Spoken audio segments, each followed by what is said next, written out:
Black day, stormy night.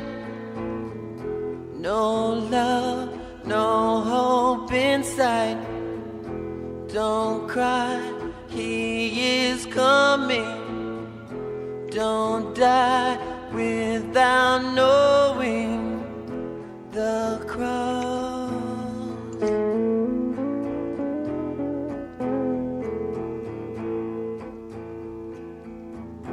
Ghettos to the left of us, flowers to the right. There'll be bread for all of us if we can just bear the cross.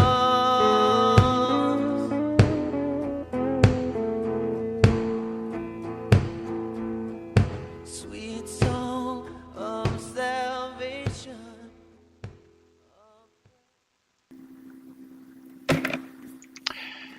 Hello there and welcome to the Second Life Book Club. Today's guest is Lars Iyer. He's been here before in Second Life at the Second Life Book Club in exactly this venue where there's no exit and hell is other people. Well, that applies to the physical world, not to SL. His previous novel was Nietzsche and the Burbs, and today we shall talk about the hilarious, deep, hopeful, and a little bit sad novel My Vey. And it is, well, The Guardian calls it a satire of higher ed. I only read the headlines because I don't want to read reviews before I do the show. The Guardian calls it a satire of higher ed, but it's also a wonderful love letter to a French philosopher by the name of Simone Weil. And while I was reading the book, in my head, I called her Simone Weil. So for me, the book this entire time was My Weil. It is absolutely hilarious. And before I bring Lars on, I want to read just a very few excerpts to get you into the groove of this. So this is a bunch of PhD students. They do what PhD students do. They drink a lot. They procrastinate. They don't get on with their work. They're annoyed because one of their friends, Ismail, is constantly filming them. And then Simone Weil, or a person that calls herself Simone Weil in tribute to this philosopher, is coming into their circle of friends.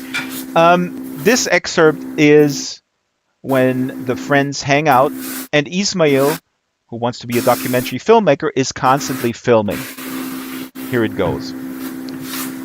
Marcy says, "Fuck, Ismail, put your fucking camera away. The revolution really can't be televised. You're such a leech. I'm lamenting here, bearing my soul, and what are you doing?" "I'm preserving things," Ismail says. "What are you actually filming?" Valentine asks. "Everyday stuff," Ismail says. "Ordinary life." "Why?" Valentine asks. "To remember all the days that didn't catch fire," Ismail says. "The days without drama." "Jesus, there are plenty of those," Marcy says. "We're fucking sick of those."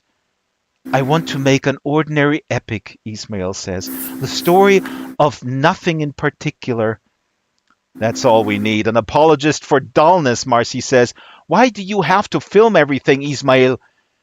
"The everyday's vast," Ismail says. "No one can control it, not even the man.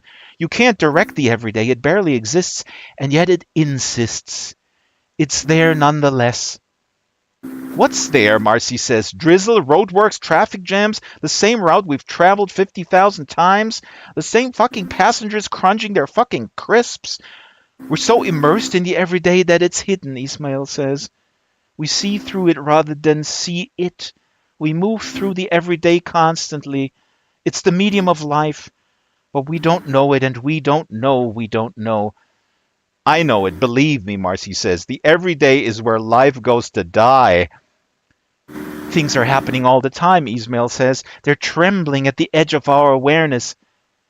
"You've got a pretty low threshold for things happening," Valentine says. And that's from Lars Iyer's My They. Lars Iyer used to teach philosophy. Now he teaches writing. Hello, Lars. Welcome back to Second Life. Hello, thank you very much for inviting me, and thanks all of you who are present here today. Thank you very much. It's really an amazing book, and I just realized earlier that you include or introduce Simone Weil, the character that student that hangs out with these other students is basically sort of LARPing, as they say, right? Like real life role playing as Simone Weil. Let's start right off with who was Simone Weil, and why did you put her into this book? Well, the real Simone Weil was born in 1909 in France. Her family were Jewish, but they were agnostics. And she herself, when she was young, she thought of herself as agnostic person. But she always had an interest in Christianity. And in particular, she really found very moving the idea of loving one's neighbour as oneself. Simone Weil led a very passionate and very intense life. She became involved in politics at a young age. And later on, she had three very profound mystical experiences, which moved her work in the direction of religion and spirituality. And she really is, if she's famous for anything, it's for her religious writings. Mm-hmm. Simone Weil, she wanted to work for the French resistance, after the fall of France. She wanted to work for the French resistance during World War II. She was never really satisfied with a desk job. She wanted to go and sacrifice herself in France as part of some, avant-garde nurses battalion. These nurses would go and comfort the dying, would help those close to death on the French battlefield. General de Gaulle, who was in charge of the French resistance, refused her request to form this cadre of nurses. Simone Weil died very young. She's only 34 years old. She died in the UK. She's buried in Kent, in the UK, in the southeast. And she died starving herself. To such a degree, she became extremely ill. She had many health complaints during her short life. And the coroner wrote that the deceased did kill and slay herself by refusing to eat, whilst the balance of her mind was disturbed. The big question is, was Simone Weil a disturbed individual?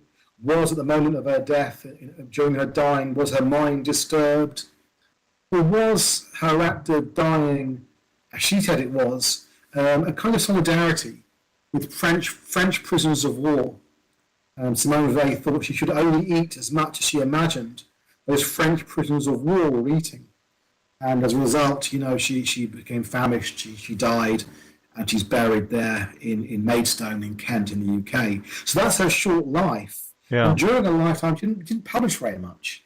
Now, she became famous in the 10 years after she died, and she became extremely famous, famous all over the world as one of the most interesting Christian thinkers, one of these thinkers who think from Christianity. Absolutely enormous influence, and was well known in all intellectual circles across the world. Since the 60s and 70s, she's much less well known. Her influence has fallen away somewhat, but she's still nevertheless a writer whose books are always in print in many languages. In fact, one of her major books is being retranslated at the moment. It's actually coming out soon in English. So she's someone who's always there, who's always important, but she hasn't got the world historical fame that she had in the years after her death. She is an absolutely fascinating individual. Her biography is very, very exciting. One thing it shouldn't do is to distract us from the profundity of her work. I recommend to you her essays, which are great, but in particular her last notebooks, the notebooks she wrote in the final few months of her life. And she writes at a frenzied pace, but her handwriting is anything but frenzied. It's very calm, it's very sober, it's very upright, it's very orderly, it's very beautiful, it's very moving. And she writes about mathematics, about geometry, she writes about philosophy, she writes about Christianity, she also was a student of Sanskrit, and she writes about Hindu scripture, She writes about religious practice across the world, all sorts of different religions. She was someone who thought she could find religious truth in lots of different religions. She writes reflections on ancient Greece, and she quotes from ancient Greek texts and translates ancient Greek texts. Those last notebooks are so beautiful, so moving. These are written by a woman only 34 years old, who was not going to survive much longer. Lars, thank you, and thank you for laying this out. I mean, see, I was not aware of her, and the way you incorporate her in your novel made me really so interested in her, and she is incredibly inspiring. In many ways. A little bit later, I actually bought a book that just came out in German. Von der Schwierigkeit, den Kopf im Himmel zu heben by Simone Weil. That was never was never translated in German. The way you incorporate her into the story, putting her into contact with these other sort of struggling PhD students. They're struggling about, of course, about their studies and where they should go, but also where they belong and are they working class, are they middle class, etc. Simone Weil inspires them as well, and they look at her also as a kind of mystical being almost. It seems to me while I was reading the novel. Here's an excerpt where they get inspired. These friends get so inspired by her. The narrator Johnny asks her, "How do you keep from despair?" Because they're in Manchester. I should set this up better. They're in Manchester at All Saints College is the name of the school. I'll ask you what's important about that setting. But in this excerpt, Johnny asks her, "How do you keep from despair?" And Simone says, "I look into the faces of the ones I tried to say hello to." "What do you see there?" I ask. "A neighbor," Simone says, "a sufferer who needs what I can give." "And how do you help?" I ask. "I sit down beside them," Simone says. "Listen, I might give them food if they need it. I'll pray with them if they want me to." "How do you cope?" I ask. "How do you go on knowing that there's such suffering?" "By focusing on the suffering that lies in front of me," Simone says. "Simone, you actually give a fuck," Marcy says. "It's steering. I'm actually moved by what you say." So that's Marcy then chiming in, one of the friends there of the collective. And what's so interesting here is, again, this place in Manchester, and they go around town, and they're on a bus with a person who might be in psychological distress, maybe a homeless person who is somewhat aggressive, and Simone just goes over there, and they don't overhear her. They don't make out what she says, but she calms him down. So she is de-escalating that person who is in a very bad space. Talk a little bit about your fictional setting of putting Simone into this setting of the school, and also in Manchester of today, we should say. Yeah, so the novel's set today in Manchester. And Manchester as a city is somewhere that has become pretty prosperous in recent years. But Manchester also has real problems with poverty and homelessness. Now, I was a student in Manchester. I worked in Manchester as well for many years.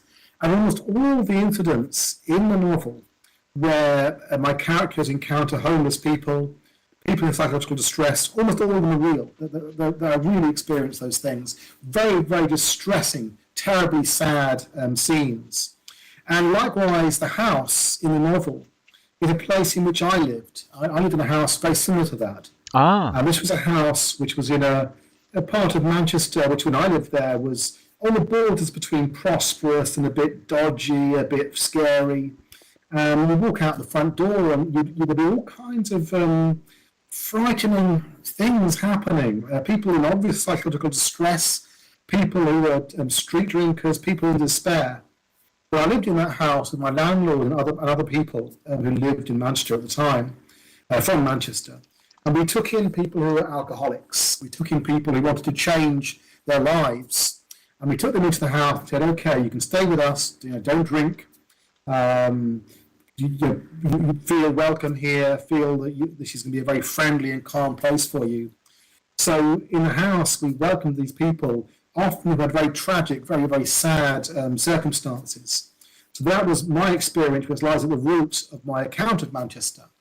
Simone Weil fascinated me from an early age.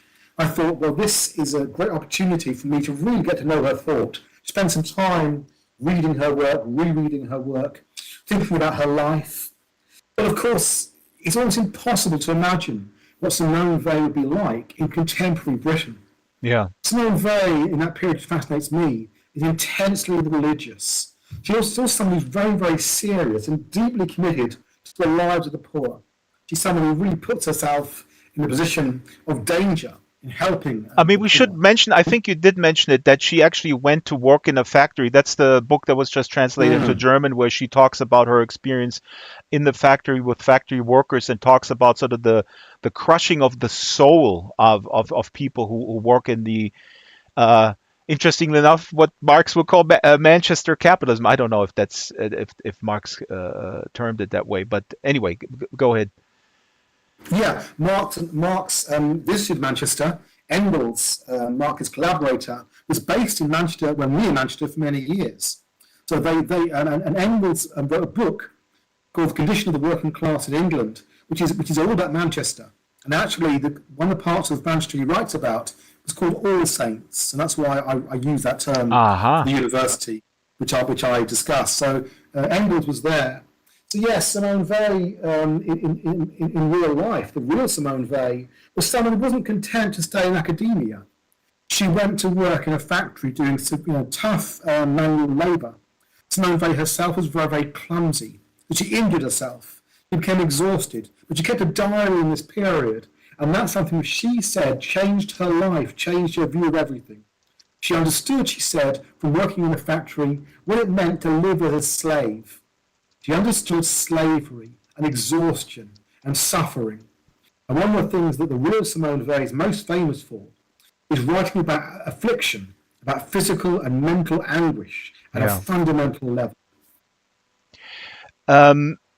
And a little bit later, I do want to talk, because I'm so proud that I read Capital, Marx's main work, and with a study course last year.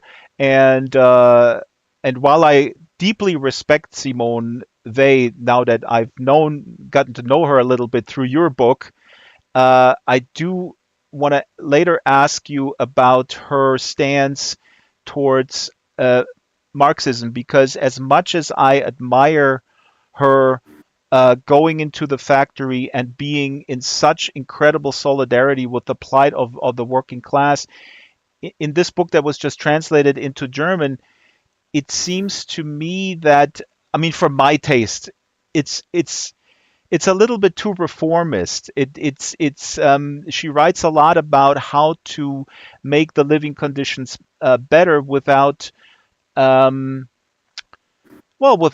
upending the structure of exploitation, which, in my personal opinion, is just not possible. But maybe we'll keep that for later. Or do you want to comment on this now? Where would you sort of put her in that ecosystem of thinkers? Simone Weil was someone, when she was young, she was extremely committed to left-wing thought in general terms. She's someone whose work inspired Trotsky. Trotsky objected to many of the things that Simone Weil argued in her early essays, but nevertheless he took some of her ideas on board. Simone Weil was a close friend of Boris Souvarine, of the Socialism or Barbarism group, a very well-known group in that period. So she was writing these essays. She was attempting to rethink categories in leftist thought, the worker, the party, pulling them away from monolithic large structures. She was very suspicious of any political party. So her political career is a very interesting one, though the focus in the novel, which I wrote, is very much on her religious writings. Yeah, and I think that's really brilliant. And these things don't have to be mutually exclusive. I think the foreword in the German edition of this Simone Weil text put me off a little bit because they talk about worker imperialism, but also it's at the time I think that's a term where when certain people heard, oh, it's a dictatorship of the proletariat. Oh my God, that's the same thing. It's just in reverse. And then of course the history of the reality of certain states may have borne that out. But anyway, that's maybe a too involved discussion in that realm because Simone Weil's conception of God is just absolutely amazing to me, and I would consider myself uh, an atheist. I just want to put that up here. This is from Wikipedia. Um, she talks about attention. As Weil explains in her book Waiting for God, attention consists of suspending or emptying one's thought such that one is ready to receive, to be penetrated by the object to which one turns one's gaze, be that object one's neighbor or ultimately God.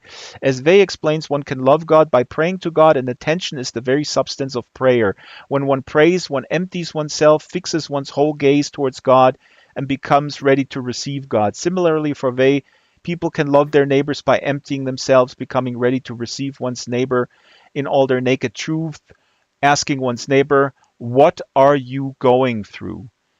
And it's just wonderful. So, Lars, are you also inspired by this as an atheist, or I don't know, where would you put yourself on the spectrum? I don't know.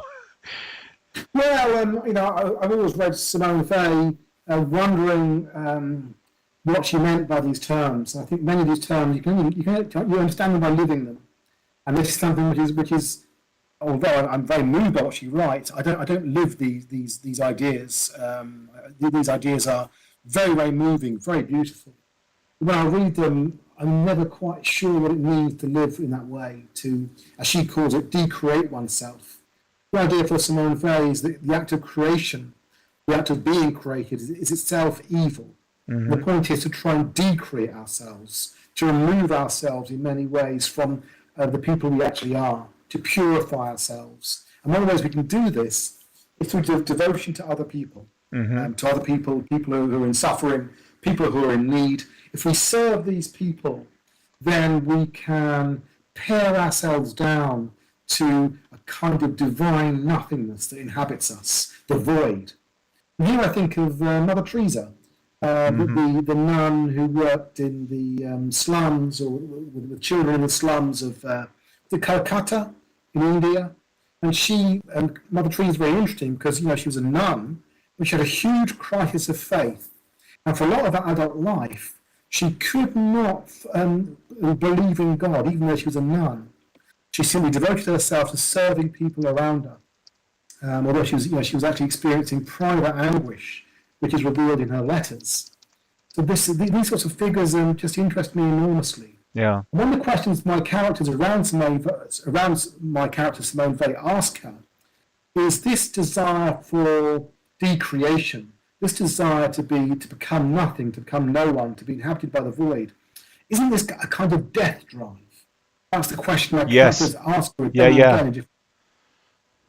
Yeah. And I think that's something worth thinking about, because the idea to totally decreate oneself, to purify oneself, to try and embody the will of God, to try and do what God would want to do with the world. The questions my characters ask isn't that just losing yourself altogether, just giving yourself up? Well, my fictional Simone Weil would say this is the highest aspiration, which is how we relate ourselves to God, which is how we discover the nothingness of our foundations as creatures. By reaching this point, we're able to consent lovingly to the creation as such. And in that way, we can truly love God. And this is supposed to be a transfiguring relation. So that would be her response to the idea that what she was looking for was death. And it's really interesting. I mean, confronting your fictional Simone Weil character with these other students who are sort of I don't want to say bumbling. I mean, they're just typical student type of discussions. I mean, I can kind of relate to that. But they're also kind of cynical, and as we established, they live in Manchester in a very stark economic inequality of the here and now, and they're so mesmerized by Simone because there is something so some may say naive about her, but it's nonetheless um, attractive to these sort of already kind of cynical 23-year-olds, right? Of the other characters. The other characters are all yearning in various ways. All the characters are yearning. They want something which they can't quite figure out what it might be. This drives them from ordinary satisfactions. It drives them into doing a PhD. You know, they've been lucky enough to win scholarships, which will allow them to write and read for 3 years, which is a great gift. And in those 3 years, they just feel this great longing and desire for what? They Yeah, want something good. They want something to make sense of their lives. They want something to redeem their lives in some way. So all of them are full of this longing. And in particular, the narrator, Johnny, Johnny is all longing. He's all yearning. That's almost all he is. He wants something. He's not sure what it is. It's a kind of nothingness, self-abnegation, to disappear in some way. So all of them are yearning in their various ways for something which, for them, Simone Weil embodies. So she becomes a figure of fascination for them. And the whole novel is about them working out their relationship with her. And should they imitate her? Is she someone who's driven by dark desires? Is there any content to the notion of goodness? Might the fictional Simone Weil of my novel give them a sense of how they might live their lives? These are the questions they ask themselves again and again in different ways. And they are bumbling, they are foolish, they're always having fun, they're always laughing and larking about. Hopefully, I make them real for the reader. I make these characters certainly full of yearning, but also full of just zest and fun and absolutely. joking and Yeah. joy. I didn't exactly. Good that you mentioned that. Let me read another excerpt because I don't want to suggest that they're all super cynical and hardened. I mean, they cover a broad range, the collective of all them together. Let me read this here. This is continuing Marcy kind of bitching about Ismail who films everything. He's being a parasite like all artists, Marcy says. He's stealing our souls. He's living off our discussion, our ardency. Do you approve of being filmed, Simone? Simone, smiling. Ha! Very diplomatic, Marcy says. Can't you see? You're disturbing our guest, Ismail. You can't film the revolution, brother. The revolution's live. What revolution? I ask. That's Johnny, the narrator. The lumpen revolution, Marcy says. The rising up of the social scum. Oh, is that us? Technically, no, Marcy says. Technically, a PhD student can't be really lumpen. Studying in an institution, working for bullshit credentials, hoping to put the word doctor before your name, that's anti-lumpen, right? But we're spiritually lumpen, with the possible exception of Gita and Ismail. And I have my doubts about you, Johnny. On your so-called logic, doing a PhD on the lumpenproletariat is the ultimate betrayal, Gita says. Doing a PhD on queer communism when you're neither queer nor a communist is even worse, Ismail says. Children, Valentine says. Let's not bicker. Peace and love. Let's remember our common enemies. Fuck the man. Am I right?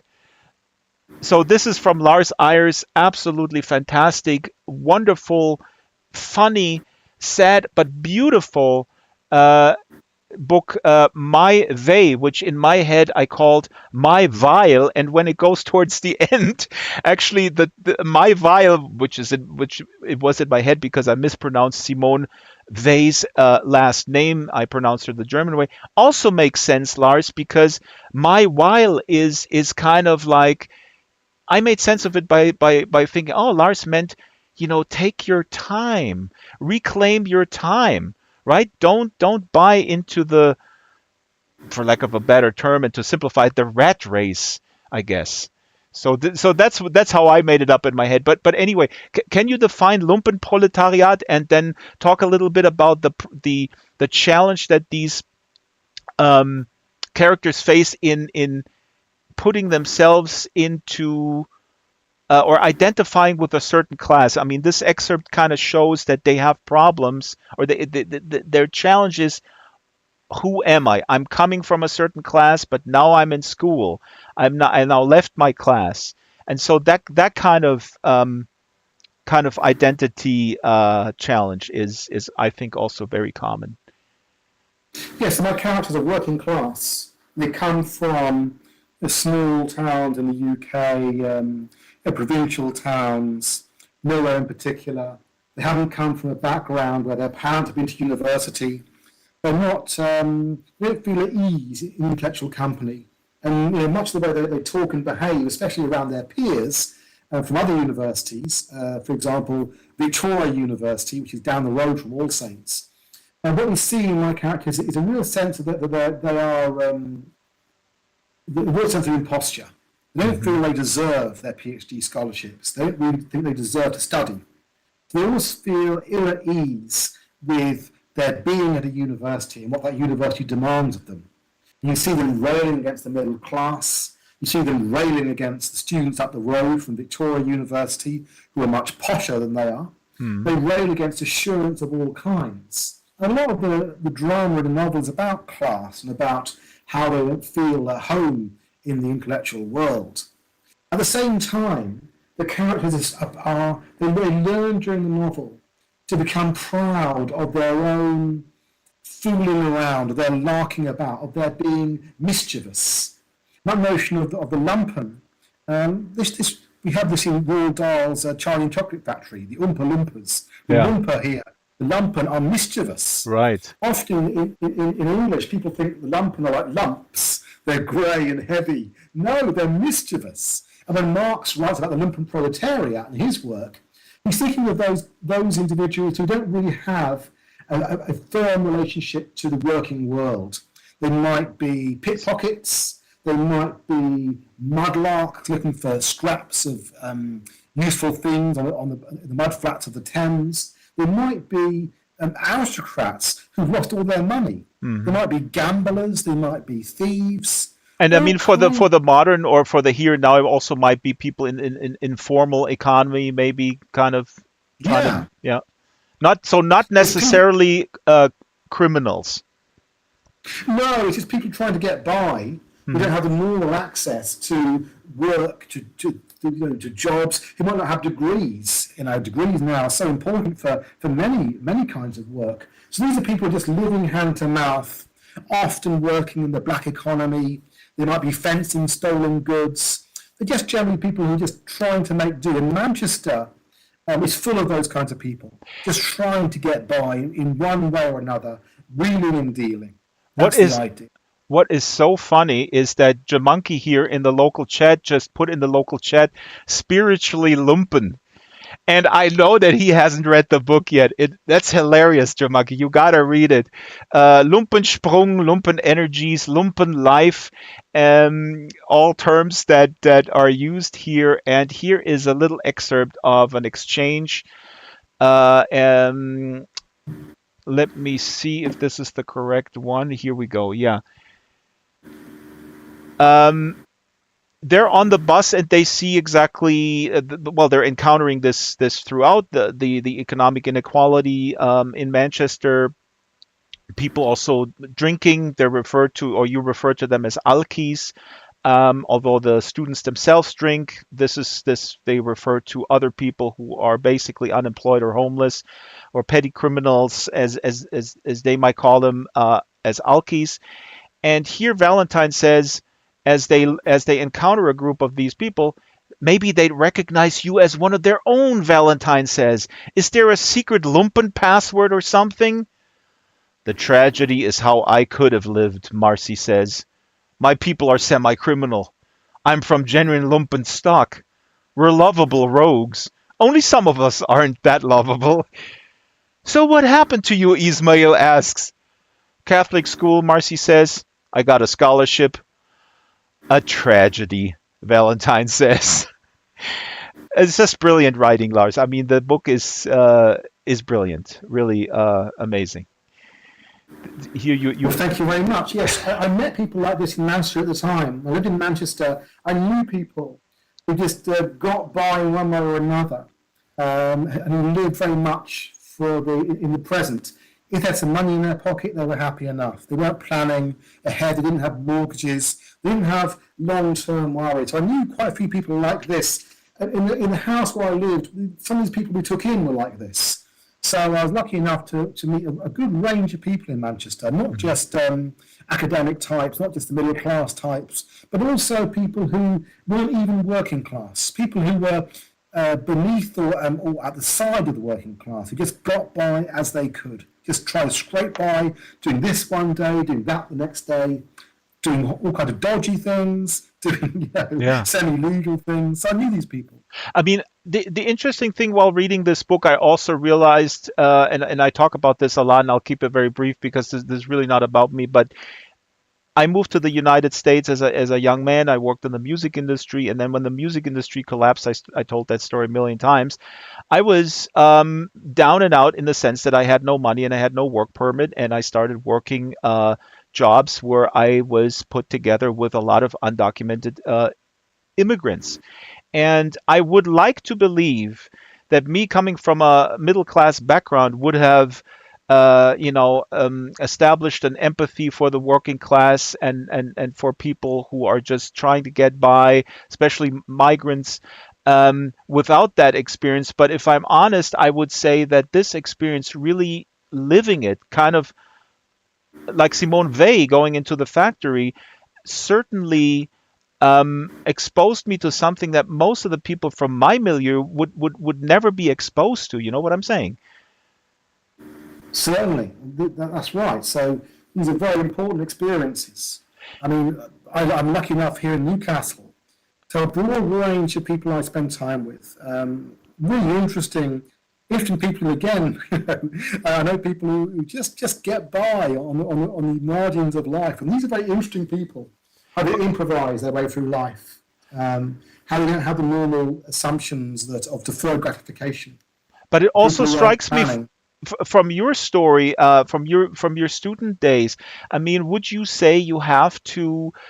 Because I would argue, if you open your eyes and if you're interested, if you have a notion of the type of inequality and of the type of destruction that capitalism creates in people's lives, if you're interested in that, you see it all around you. So it's also really a function. That's what I hear from your story. Although those people were around you in that house you mentioned, and the house that is referenced then in the novel, you were exposed to these people. But I can also imagine that people can go through their life as students, go in and come out and do their PhD and then work in their fields, and completely ignored those types of realities, right? Well, it was my good fortune to live in that house. The person who ran it was himself an academic, a very senior So academic. that's in the He was book, right? In the book, he's an 80-year old. same as in the book. Hmm. Same as in the book. Yeah, very interesting man, and he opened his house to all kinds of people, from all walks of life. There'd be taxi drivers who were taking him back from town. They'd end up coming in for a cup of tea, a chat, end up staying for dinner, end up moving in. All kinds of people moved in. A lot of monks passed through the house. My landlord was a very religious man, very devout Greek Orthodox Christian. And so I met a lot of people from the Christian world, not just Orthodox, but Church of England as well. I met all kinds of fascinating people. There were always people coming through the door who were very unexpected and surprising. And at dinner, you find a real motley who was there around the table. So this is my great good fortune. I was very lucky. That is really that kind of exposure, and I see the resistor is putting in the local chat. You need to work full time to see it different. Well, just to give a little bit more context, the jobs that I was working was on construction. It was very badly paid. It was brutally backbreaking. It was the informal economy where people would pick up workers in California. It's still the case. Picking up migrant workers from Mexico primarily with a pickup truck. sometimes not paying them at the end of the day. I mean, I'm not talking about regular full-time work in some sort of, I don't know, some sort of student side job. I'm talking about back-breaking stuff that where it's yeah, well, I don't want to say slavery, but it's pretty close. Um, yeah. Uh, Now, real real quick on drugs, because shrooms play a big role. I mean, I am not a proponent myself. I'm straight edge because I love Henry Rollins. But there's a lot of mushroom talk in the book, and there's also the Wiz, kind of a cool character who is the drug dealer, and they buy magic mushrooms from him, and he lives in the woods, I think, and he had I don't know if he completed his PhD or if he's a dropout. But what's the significance for you of the mushrooms? I felt it's maybe this metaphor that for expanding your perspective, but you're certainly not suggesting that the madness of the world and the destruction and the despair can be helped with taking drugs. It's part of the yearning of the characters. It's part of their desire for something. Not sure what it is. I think taking shrooms as they do is a way of opening themselves to another kind of time, another experience of time, where things slow down, where things are not just about projects and finishing a task or a goal, where things are not about deferring the gratification endlessly.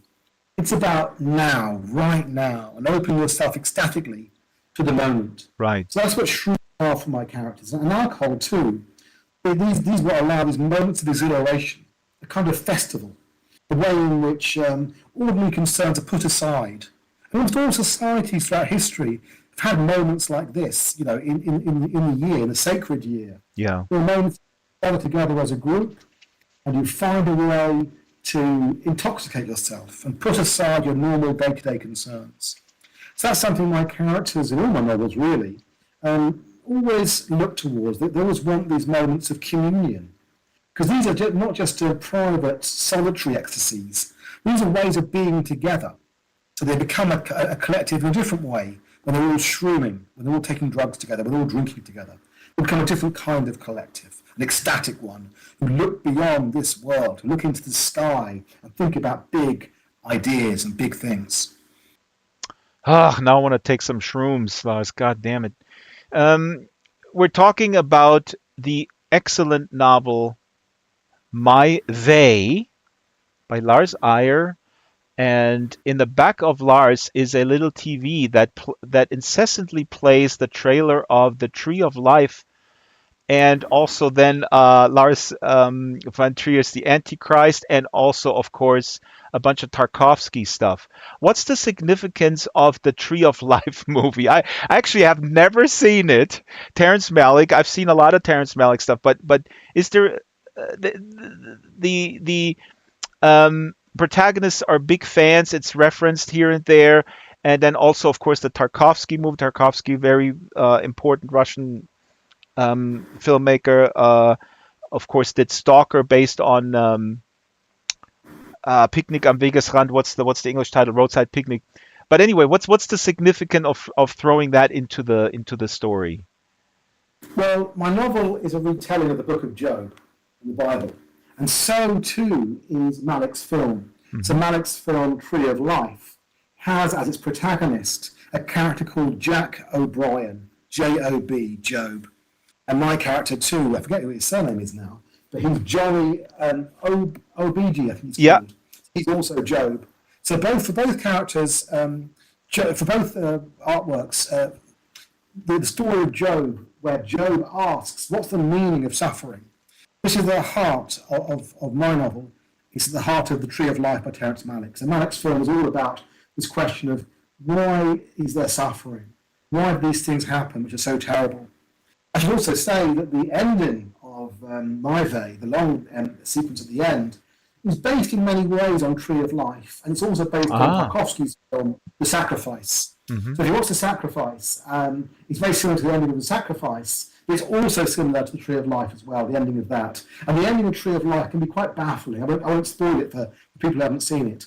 It can be quite surprising, quite baffling, um, sequence at the end of the film. But in my novel, again, I won't spoil the novel for people who haven't read it, but what happens is, broadly speaking, a kind of redemption or salvation. I was thinking here of one of the ideas we find in an early Christian theologian, where what happens is the good things and only the good things are saved. So the good things of the world can be saved.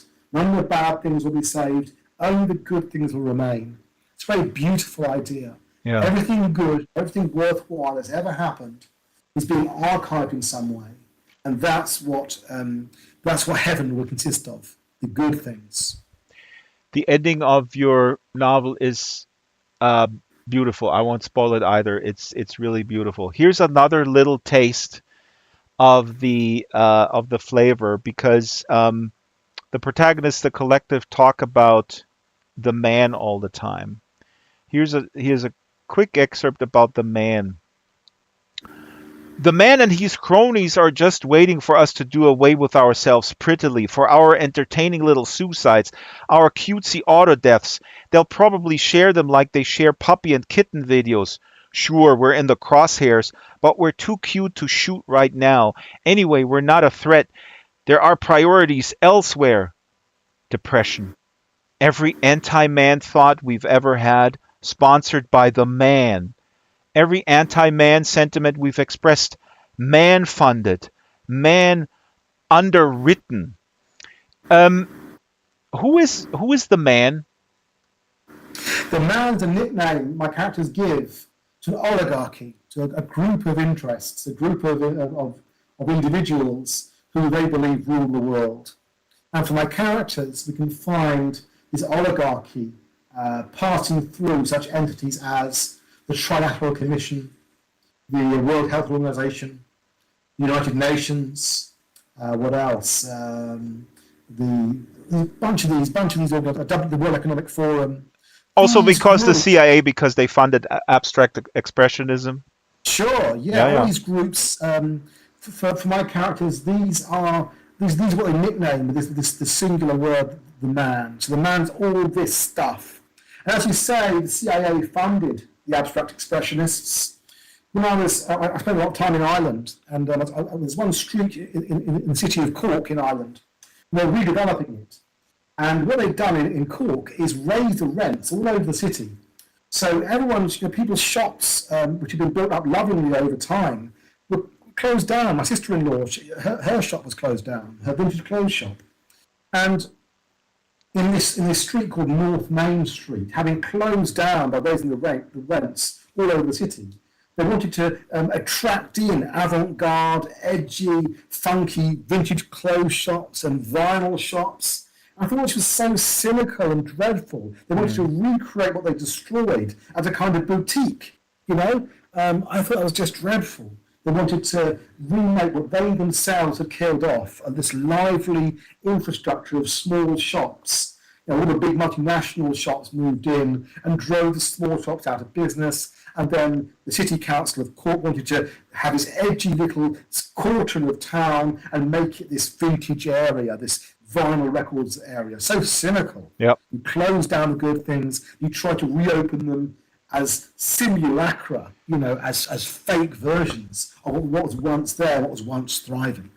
Well, capitalism's gonna capitalize, I guess. It's absolutely it's brutal, it's cynical, but it's built into the economic system. Which one more question, because I mean we're going back and forth here, and we touched upon it at the beginning. I'm zooming into this book that I just bought, the German translation, Simone Weil, von der Schwierigkeit, den Kopf zum Himmel zu heben, where she talks about her time in the factory, and she has a prescription of how to deal with the soul-crushing nature of the work. And what struck me in this text, and I would like to have your take on it, what was a little bit disappointing to me in her analysis, she seemed to still believe in hierarchy. Now, again, as we established, this was written in the 1930s.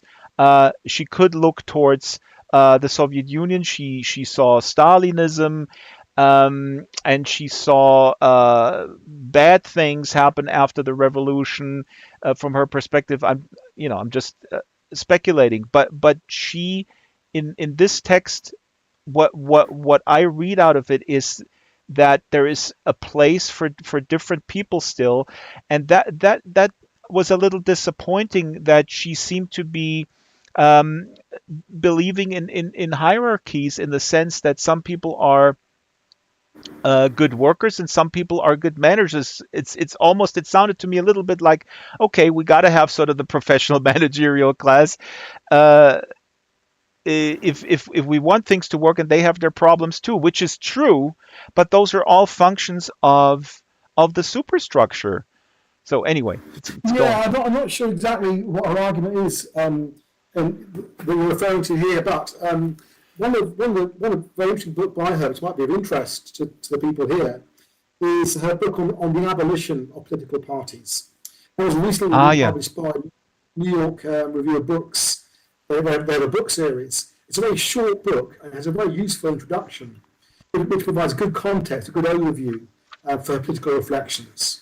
So that might be a useful thing for people to have a look at. It's the idea of the abolition of political parties, which sounds like a fantastic idea, I must say. Yeah, absolutely. I mean, I'm completely game with that. I mean, I described myself as Marxist earlier, and I just mean that in the Marxian sense, that I think his theory is amazing. In practical terms, I guess I'm more of an anarchist. But somebody in the chat, Clyde, said Clyde is reading. No, Deb is reading something right now. Please repost that again, because there's tons of stuff in the local chat. I missed it. People say it depends what shrooms you're taking, says Dex. But please do repost if you're currently reading something by Simone Weil, and let us know what you like. So Lars, what's very funny in the book also is your take on art. I mean, people go back and forth. I read this with Ismail with the constant filming. But also there is a term that you introduce in the book. I don't know if it's your term, but it's the term art wank. So I love that as an artiste. The collective is constantly discussing the relevance of art, and so define that a little bit for me, and I want to give you one more context, because I wanted to create fake books for the set today, and there's a fictional book in your book. Is called Sympathetic Wank Magic. And I went to a website of a AI book cover generating website, and I put the title in, and the AI website told me, couldn't create order. Wank is forbidden to use due to our terms of service. Enable private results to proceed. So, but yeah, art wank. I mean, it's a really in-depth discussion, and anyway, go ahead. What does it mean? There's a lot of discussion of masturbation in the novel in general, and what I was thinking of there is a criticism that's often made of the arts and humanities. And the criticism is that all of it is essentially self-pleasuring. Mm-hmm. It's masturbatory. It doesn't open itself out to real things in the world. It's not important. So that's often a criticism made of the arts and humanities in general. So what I wanted to do is try to reaffirm this idea that the self-pleasuring or masturbation actually might be a positive thing. It might be an interesting way of working. So my characters don't really always have some end point in mind in their reflections. You might think that they're very repetitive in the way they return over and over again to particular themes. It might seem that nothing really ever results and that everything's just masturbatory. Mm-hmm. But I think that's part of intellectual discussion. Yeah. I think that's what a lot of philosophical discussion is like. It can appear to be masturbatory, but in fact, this is just simply a way of ruminating, of meditating, of dwelling on particular topics, of whiling away the time, just talking about this and then that, exploring them, returning to things. This is a kind of intellectual life.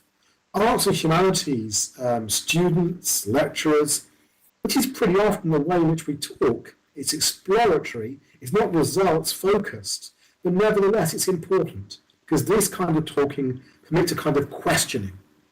So mental masturbation, this has just come up there in the chat.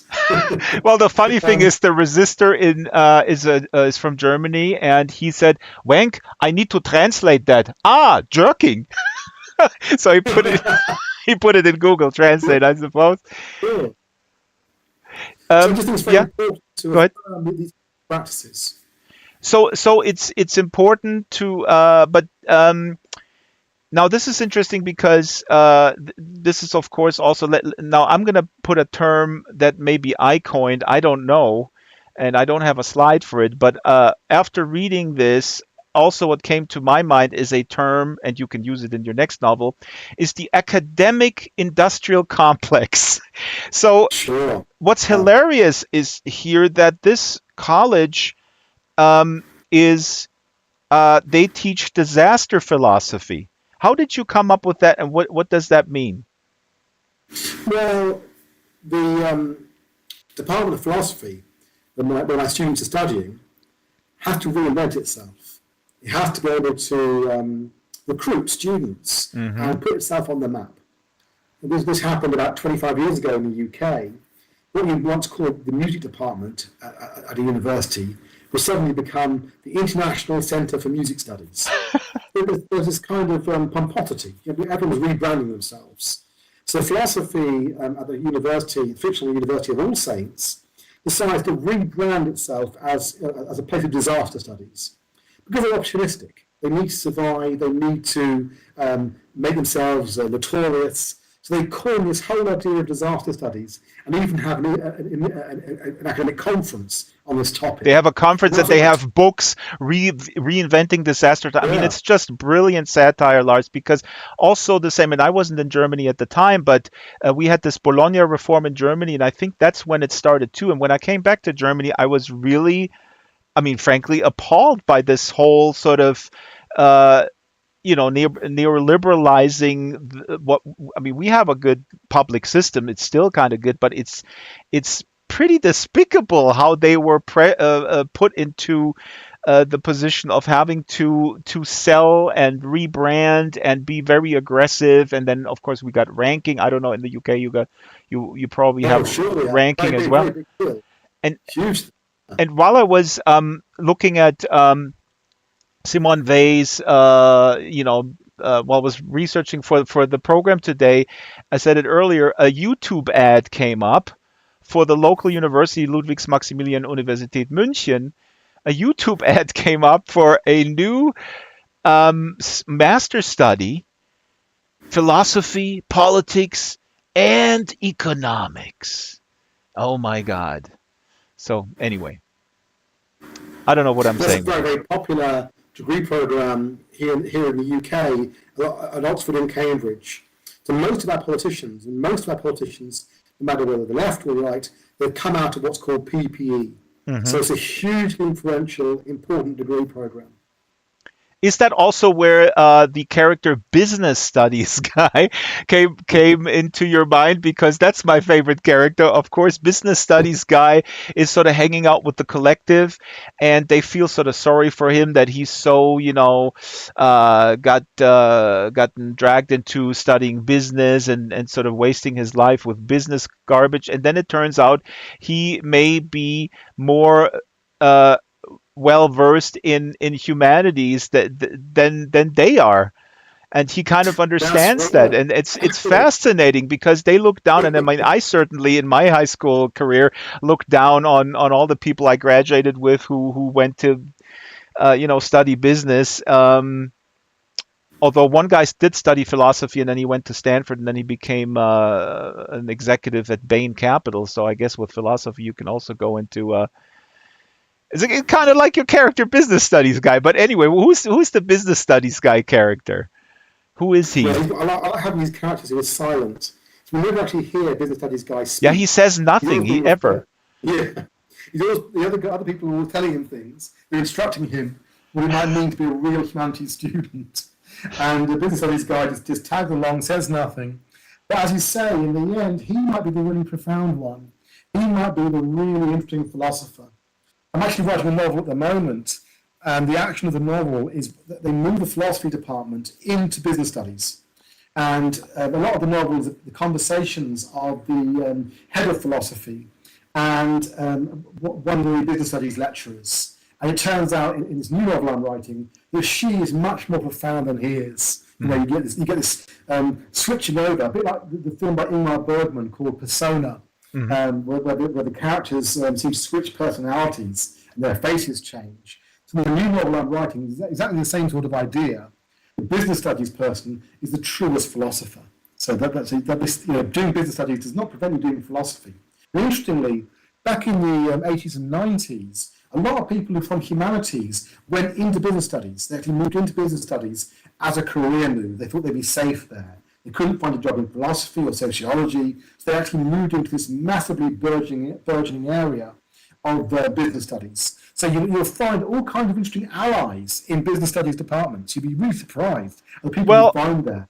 Yeah, right. no, I mean, I don't doubt that. But on the other end of my 20th high school reunion, and somebody told me, "Hey, Mark works for Bain Capital, really high up in the chain." I go like, "Are you kidding me? He was like a total leftist. He was class president, and then he went to Stanford, studied philosophy, and now he's doing hedge fund stuff. He has become the enemy, this guy. So I guess it goes both ways."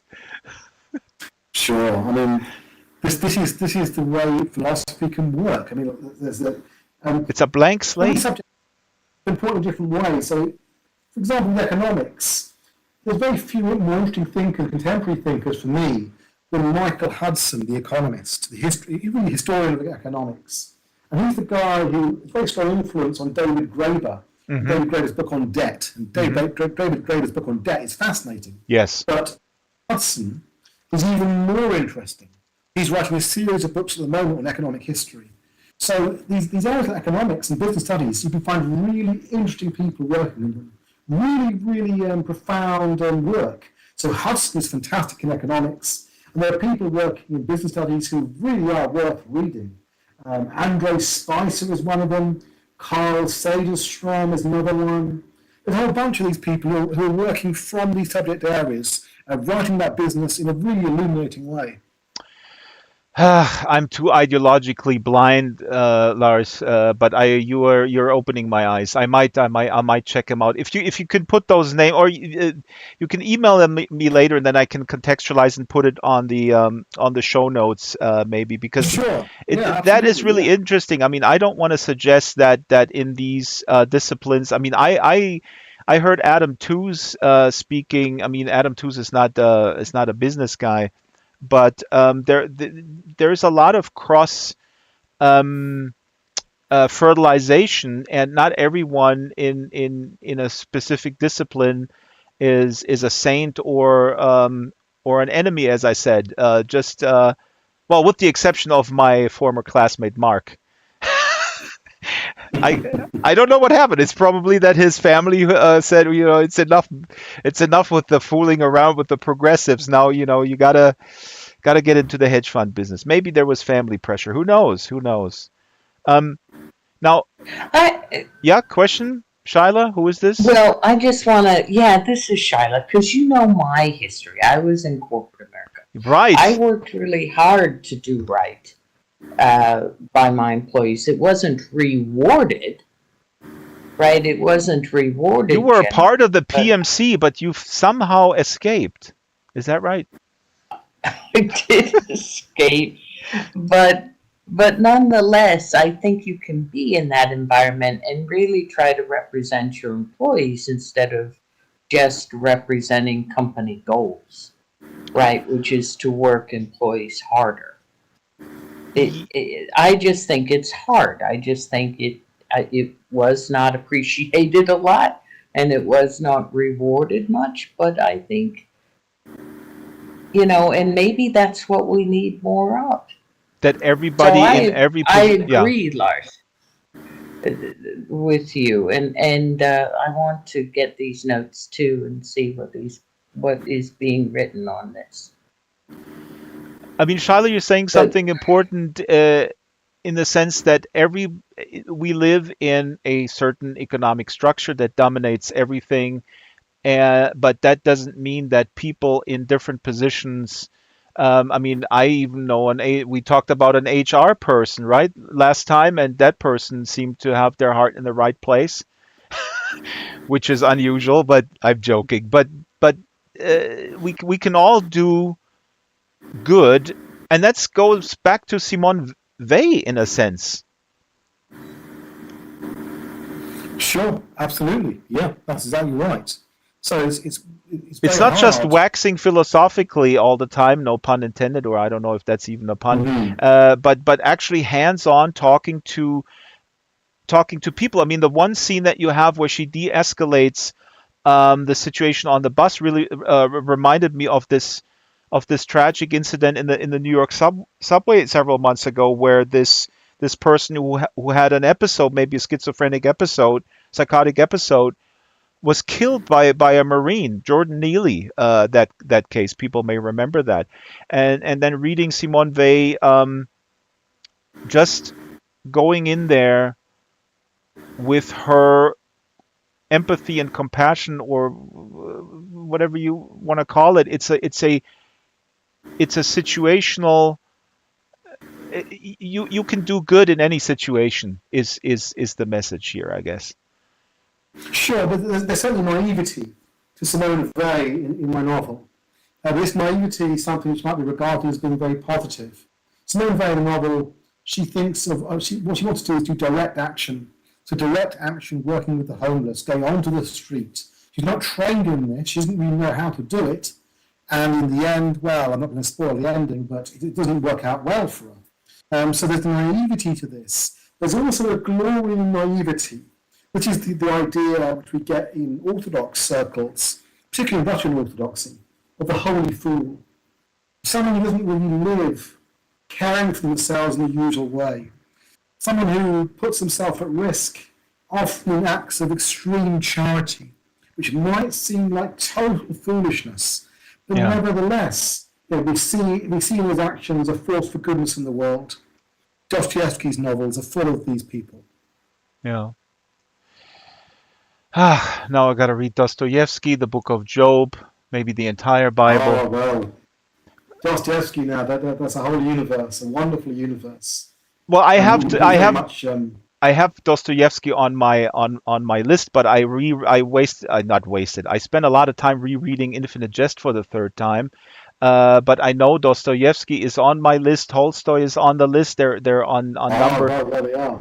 Absolutely. I mean, you're talking to a person who the books cannot be thick enough for me. So your next book better have double the size. That's the one critique I have.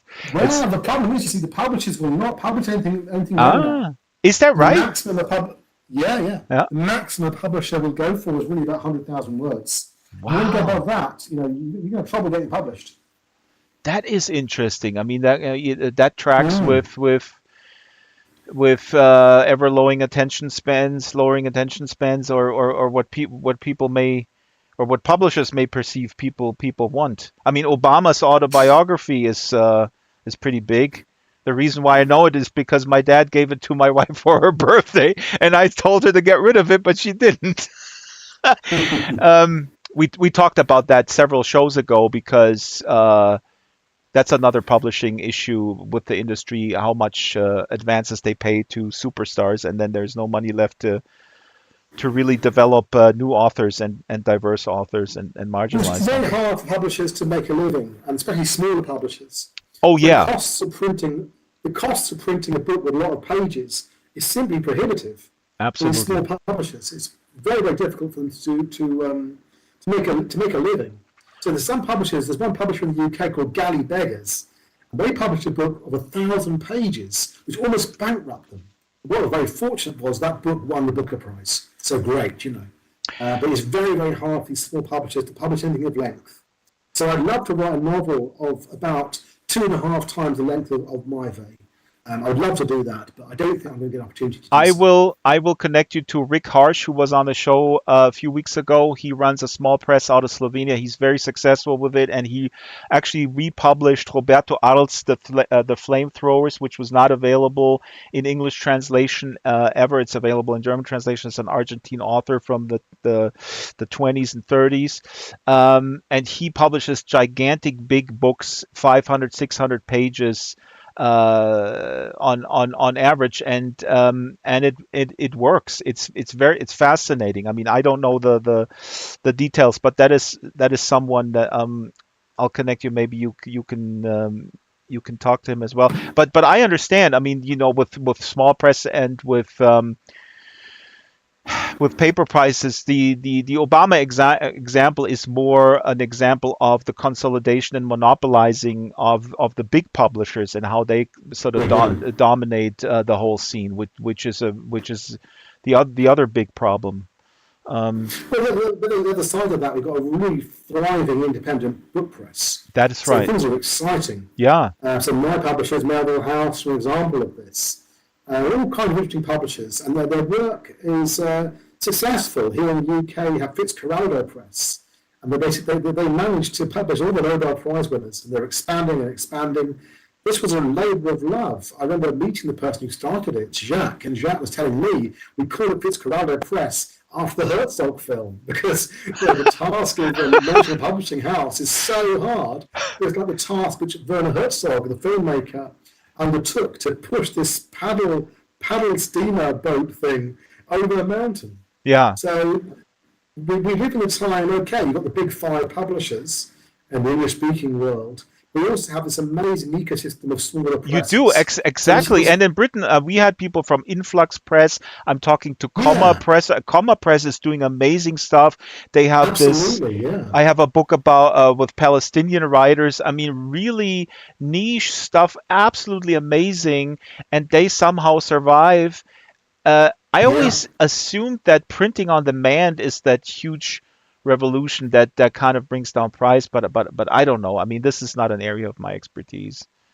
Yeah, we're very fortunate in these small publishers at the moment, and that's, I think, in general over the last 20, even 30 years now, the actual cost of bringing a book out has fallen, which allows all these publishers to thrive, and they can publish whatever they feel is worthwhile, and they make a name for themselves. These publishers, the books actually get reviews, they get a profile.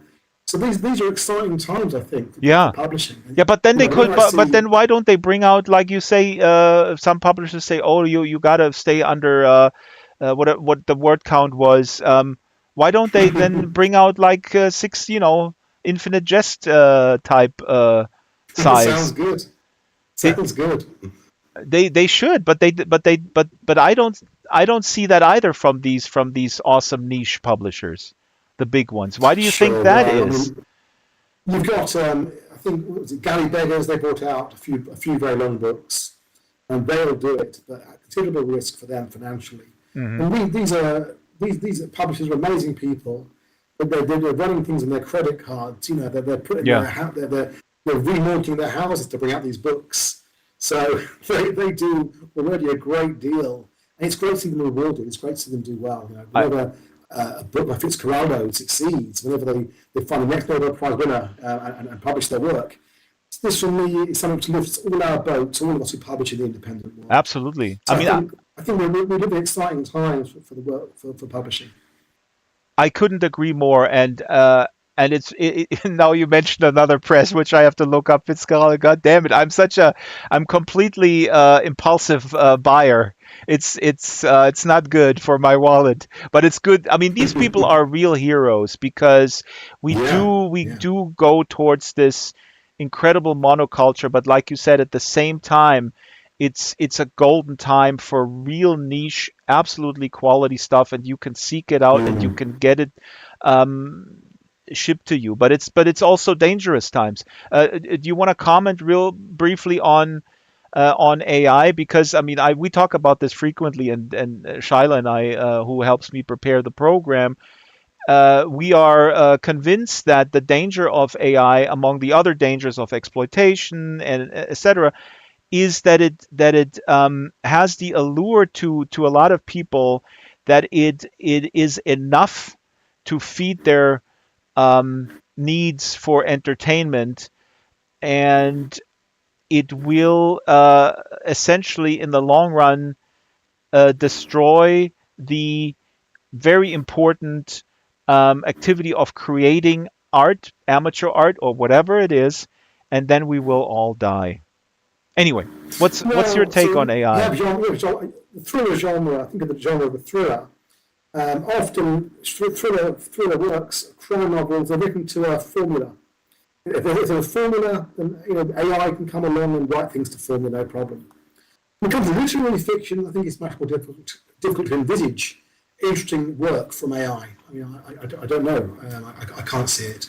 So I think, okay, in some kinds of genre writing, but only some. This is not to dismiss genre writing at all, but quite the contrary.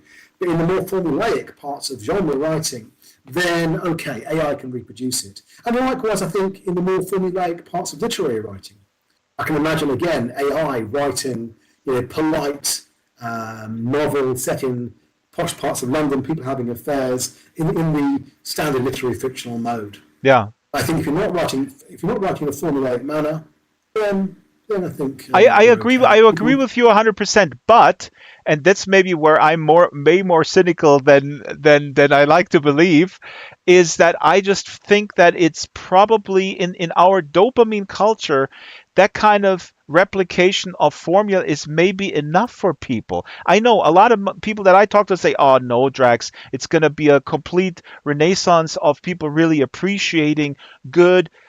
Solid craft and handmade stuff and niche content, and that will flourish.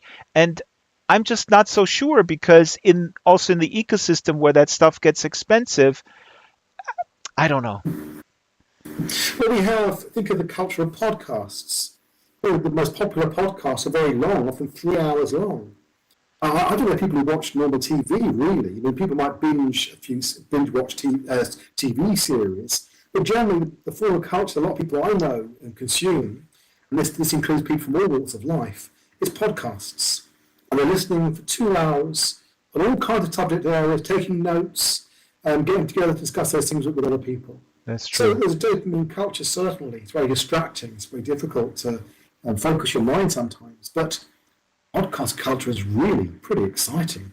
And the conversations which I have here in Newcastle with people, again, from all backgrounds, are based around particular podcasts. So this, I think, is already very exciting. Yeah. And also Can writing. Yeah, go ahead. Oh, we're running out of time. Who's speaking? Yeah, I just want to, this is Shyla.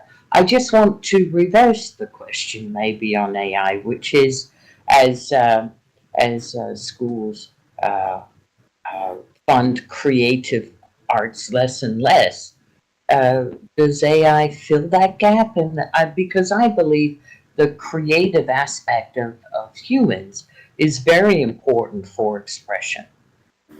Well, And it's that's what I worry about with AI. And I'm just wondering what you think from that perspective.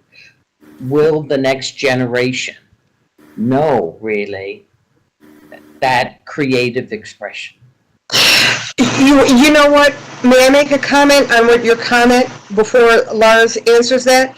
I had the same concern about children not learning cursive, because the brain and cursive writing go hand in hand on brain development and creativity, Shyla.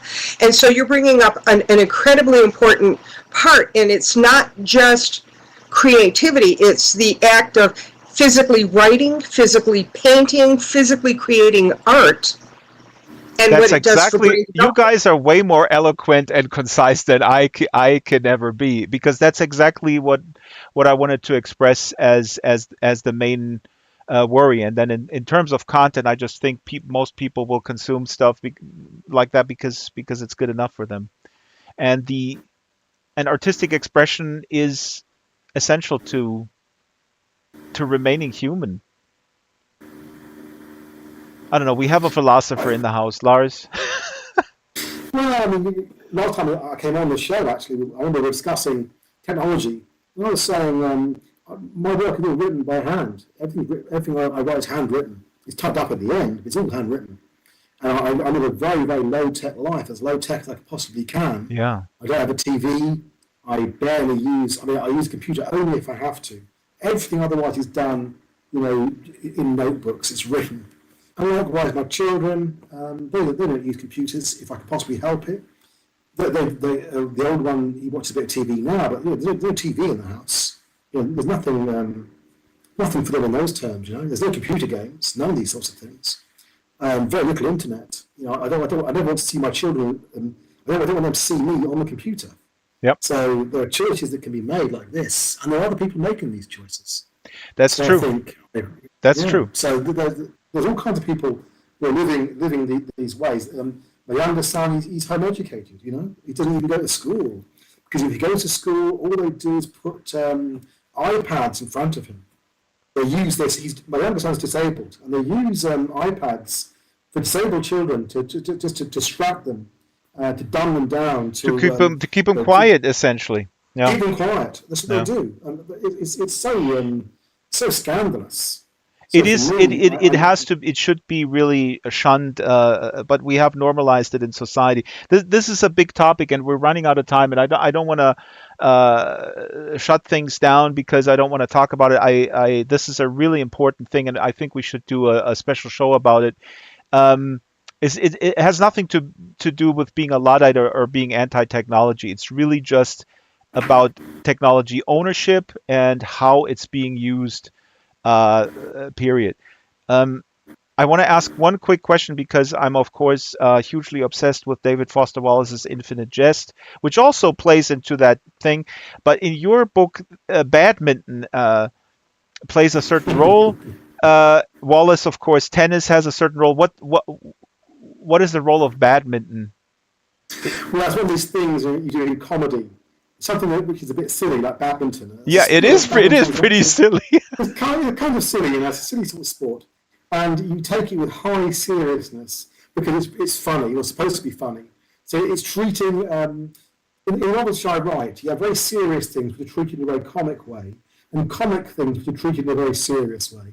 But part of the comedy of the novel, that badminton becomes this thing of arch total seriousness for my characters. And the idea of the badminton tournament in postgraduate philosophy is the most burning desires to win the doubles in badminton. It's a comic thing. It's I really enjoy going through badminton manuals to find the vocabulary of badminton. It's actually a running joke throughout my novels. So if you go back to a novel, I think it's Exodus or Dogma, one of those two, a long time ago, but it's stuff about, it's actually based on a real story. There's a university in the UK which has a philosophy department, and all the staff left, and they started running philosophy and sports taught by sports people. And my characters are discussing this, and they talk about badminton metaphysics, and so it's a running joke throughout all the novels. Badminton comes up again and again as a sport because it's silly. If you treat it in a serious way, like my characters treat it very seriously, then there's just fun to be had from that. Fantastic. One last quote to get the flavor. Here they go to Waterstones. Waterstones is that the biggest? It's a big chain in the UK, right? Big chains, very nice bookshops, but a big chain, yeah. So here the collective goes into Waterstones, and they say, "Whoever buys books here, how can this place keep going? Calm books, unperturbed books, stylist books, serenely themselves, books on the new nothing, that say nothing, add nothing to nothing, books about prison, about our life in our prison world, all the while pretending that it isn't prison. Prettify your cell books. Where's posthumous fiction? Where's the poetry of the already dead?" And then continued, they go upstairs, and this is hilarious. Keep in mind, they're all philosophy PhDs. Upstairs. Agreement. It's amazing. There even is a philosophy section. My God, look at them. They're too available, too obtainable. They're right here, exposed to the air, to the light, to the casual interest, lying there, impotent, fallen, simply left to the afternoon. It makes a display of philosophy's irrelevance. The desire to gather them in, shelter them from the eyes of the others. It's bad enough that we read them, let alone anyone else. This is just so completely brilliant that they're like, oh, look at them, they don't even have it. Oh, they have it. Why do they have, why do their ivory tower is exposed to the common person. Lars Iyer, the book is My They, not My Weil. Thank you very much for coming, and it's a fantastic book. It's very funny, of course, since I haven't read the book of Job. I read the Bible when I was 14, but not the whole thing. I didn't even get that, but now there is depth to this, absolutely amazing. So have a wonderful rest of your day, and thanks for coming. And I hope to see a book with 981 pages, because that's the number of pages of Infinite Jest, and also Paul Auster's 4321, which is another great book. Well, thank you so much for your questions, and thank you everyone for coming along tonight. It's tonight for me. I think for you guys it's actually daytime, but over here in the UK it's tonight. So thank you very much. It's a really enjoyable session. Awesome. I look forward to seeing this on YouTube. Thank you very much. Thank you, Lars, and thank you, wonderful audience. A few questions in the audience. We're going to open the phones. I always say we're going to open the voice chat more often and more frequently in the future with future guests. I promise you that. Next week we have a German author who runs a small press in Germany for fantastic books, and she also writes for the big sci-fi series Perry Roden. Her name is Uschi Zietsch. And so next week is actually a great example of a successful small press. She started it in 1986, and it's very successful. It's genre, not formulaic. And next week we're going to do this whole show in German. So if you're not fluent in German, you're not allowed to show up. Of course you are. And I think Moon wanted to translate, but we also have real-time generating translation on YouTube, and that's next week, July 17th. If you like to support what we do, there's a tip jar, and Shyla, who helps me prepare the program, she gets all the proceeds here from the tip jar. If you like to support the work in general, my main work is, of course, the documentary work. You can go to ko-fi.com/Draxtor. What else? Yeah, the book club wraps at the end of this year. We had a good run, 4.5 years, but there's just too much work, wonderful work out there for me, and I got to go back to my core business, which is social issue documentaries in Second Life. So have a good day, week, night, wherever you are. Get Lars's book, and I'll see you next week. Bye-bye.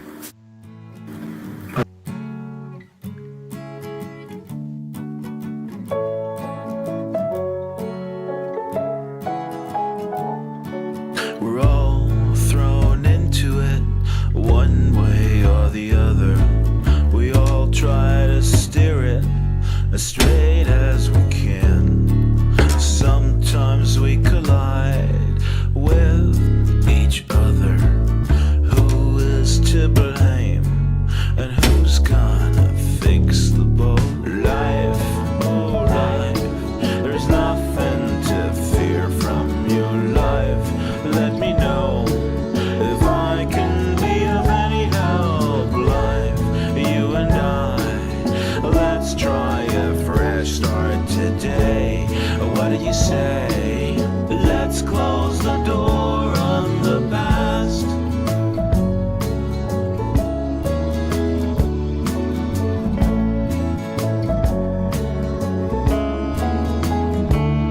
So we swim, and it is in so many ways just a little trick to keep our heads above water. But now I'm not afraid anymore.